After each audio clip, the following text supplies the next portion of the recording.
So as we talk now about ambition and how it affects our personal life, let's make sure to remember the building blocks that we've already discussed. Balancing your personal life with your professional life is key to making your ambition work for you.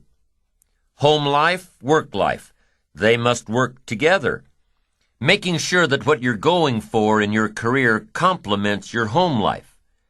Making sure that what goes on at home complements your career. One won't work well if the other doesn't. Lady gets into work early in the morning, is the last one to leave every night. This keeps going on week after week, month after month. Doesn't seem like she gets that much more accomplished than everyone else. Matter of fact, it seems like she's using the office to escape from home. Something's wrong here. Better fix it. Chances are that whatever's bothering her at home is affecting her work anyway. A guy's always late for work. Always takes off during the middle of the day to go home. There always seems to be some sort of emergency to tend to at home. He takes long breaks, leaves early to go home. He's not getting his work done in record time. He's not getting anything done at all. Chances are he's using the emergencies at home as an excuse to stay away from the job. If something's wrong at work, fix it, if you can, or look for your solution elsewhere. If something's wrong at home, fix it. If what's going on at home is the result of neglect, admit it and fix it. Pay greater attention. If you need to go to counseling, go to counseling. Talk with your minister. Talk with a trusted friend. But remember that whatever the problem is at home, it probably didn't happen overnight. So make sure to give it some time in the healing. Be patient. Now there's a balance between work time and home time, professional time and personal time. They both have to be working well in order to maximize your ambition and maximize your potential. Problems at home affect work. Problems at work affect home. Even when things are going well in both areas, sometimes special circumstances call for the work time to take away from the home time. And if that's the case, make sure everybody at home knows when to expect the light at the end of the tunnel. And if that extra project is really taking away from the family, make sure your family knows that their time will be paid back with interest. Psychologists have found two major things that we as human beings get the most happiness and satisfaction from. Two things. Number one, our work, our contribution to society, our continued progress toward reaching our goals, our activity that generates our lifestyle, influence, power. And number two, love. The love we receive from our spouse, our children, our parents, our families, our friends. Knowing that one person or several people care about us, want to spend time with us. The professional goals that you've outlined for yourself take a lot of work. Your ambition takes a lot of work, discipline, skills, constant learning to improve yourself and develop yourself and improve your skills and develop your skills. You don't expect that your achievements will come to you on a silver platter. Working on the wish and the hope and the prayer philosophy? No. You know that your goals require constant attention and discipline every day. Or they'll what? They'll never come to you at all. You can't just come home at night after work, after a long day, and expect that your family life is growing just fine all by itself. You can't just expect that your personal life will grow and flourish without attention, without taking time to feed and water and weed out the bad stuff, the negative stuff that happens while you're away. No, creating the perfect personal life, family life, takes just as much attention as creating the perfect professional life. It takes love and nurturing and kindness and sincerity and caring. It takes all those things. And that's one of the biggest mistakes that happens today. People spend all their time, focus all their energy, give everything they've got. They give it all to the job. It can't work that way. Your family requires more than that. The investment we make in our personal relationships before they're put on paper is the investment we must continue to make. The more we give, the more we get. If you stop giving, guess what? You'll probably stop receiving too. So keep your investment in relationships and family active. That's part of the good life. What good is a mansion on the hill if you've got no one to share it with? It's no good. What good is an investment portfolio worth millions if you've got no one to share it with? It's no good. What good is working so hard day after day, month after month, year after year, working until you accumulate everything you want, and in the meantime, your family left you? It's no good. It all loses its value. Life has to be balanced. Work hard, play hard. Work 6 days, take 1 day off. Work 3 months, take 1 week off. Life has to be balanced, or your lifestyle will suffer. Life without balance can cost your relationships. Life without balance can cost your health. Life without balance can cost your spirituality.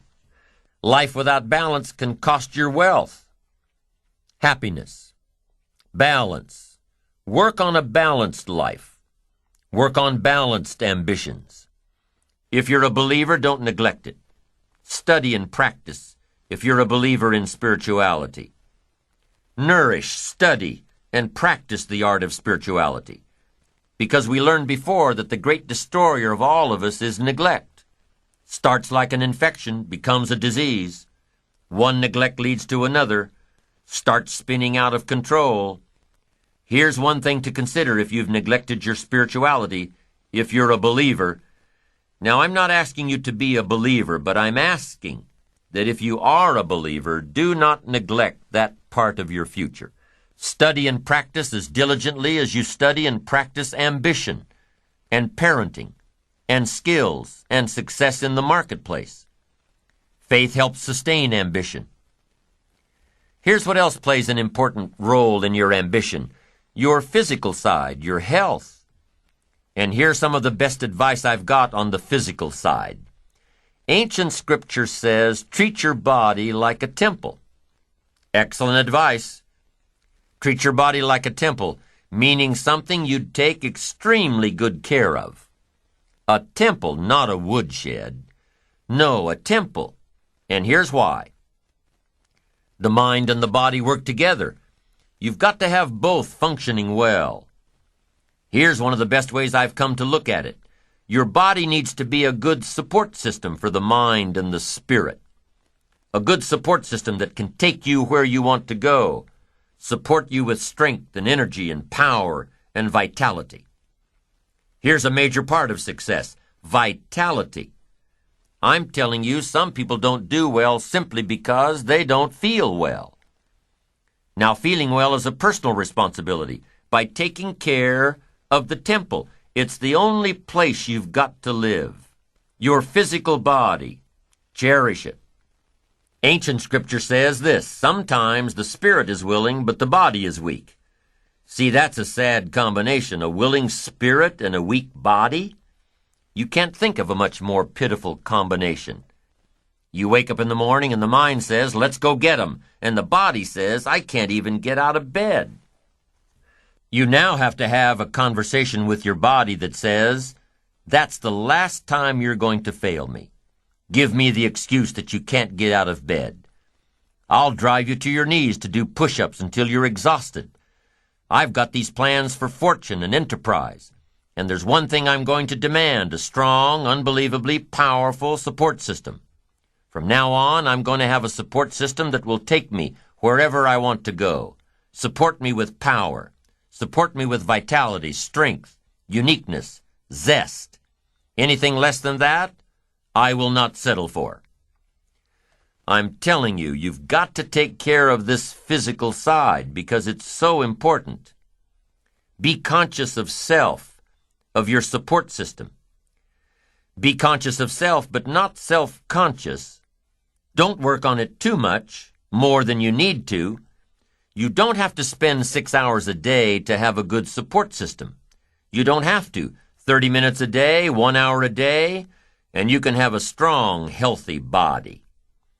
Exercise? You can do just a few simple things. Take the stairs instead of the elevator, unless you're on the 50th floor in New York. When you're looking for a parking space, don't look for the one that's right by the front door. Park a block away and get a little bit of exercise. But here's the best exercise program in the world, the one that'll work for you, the one that you'll do, the program that won't bore you or hurt you. If you don't like to jog, if your joints can't handle it, go for a walk. If you don't like to walk, take up swimming half a mile a few times a week. If you don't like exercise that seems like exercise, get into a sport, like tennis or racquetball or basketball or softball. You don't have to do too much, just enough to keep your body a good support system. Here's what else happens when you participate in a regular exercise program. You just plain feel better. Not just your body, but your mind. It's kind of a paradox, but the more physical activity you do, the less sleep you need. The more physical activity you do, the better your mind works. We've all heard of the runner's high. Well, it's true. 20 to 30 minutes of sustained activity starts releasing endorphins in our bloodstream. And endorphins are our body's natural secretion of morphine. No wonder they call it a runner's high. It is. Take care of the physical so that it becomes a happy support system. It'll have the muscle and the strength and the vitality to take you wherever you want to go, accomplish whatever you want to accomplish. Develop a good support system to take care of you and make all of your dreams come true. Because you've got to have the physical. Okay, and here's what else you need to pay attention to in the physical. Those things that could hurt you, like overeating and smoking and too much alcohol. These things can destroy your temple just as surely as pure neglect. Now, a fine glass of wine with dinner is one of the joys of life, lifestyle, but drinking too much too often will tear down your temple, and it'll do more than that. Drinking too much at business dinners or social dinners will end up alienating you from the professionals who know their limits. Make sure you know your limits. A fine glass of wine, yes. A bottle of wine, probably not. Know your limits. Pay attention to your behavior in the marketplace, lest it cost you more than you'd like to pay. It's all about balance in life, how your ambition in the marketplace translates into a balanced life at home. If you're giving too much at work, pay it back to your family with interest. Balance. It's important. If you don't have balance, you have what? You'll end up paying too high a price. Sacrificing your family for your work, being careful with your clients and careless with your children. Without balance, there's a price to pay, and we must all pay the price, and sometimes the price is just too high. So evaluate the price before you begin. What must I give up to achieve this goal? What must I become?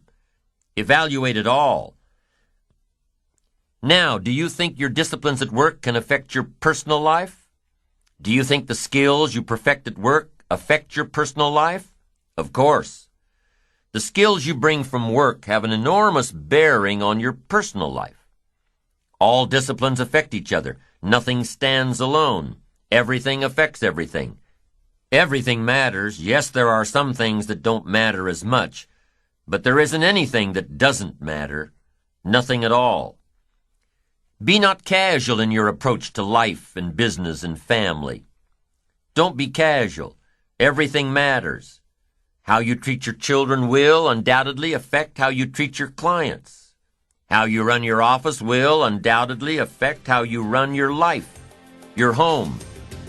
Everything matters.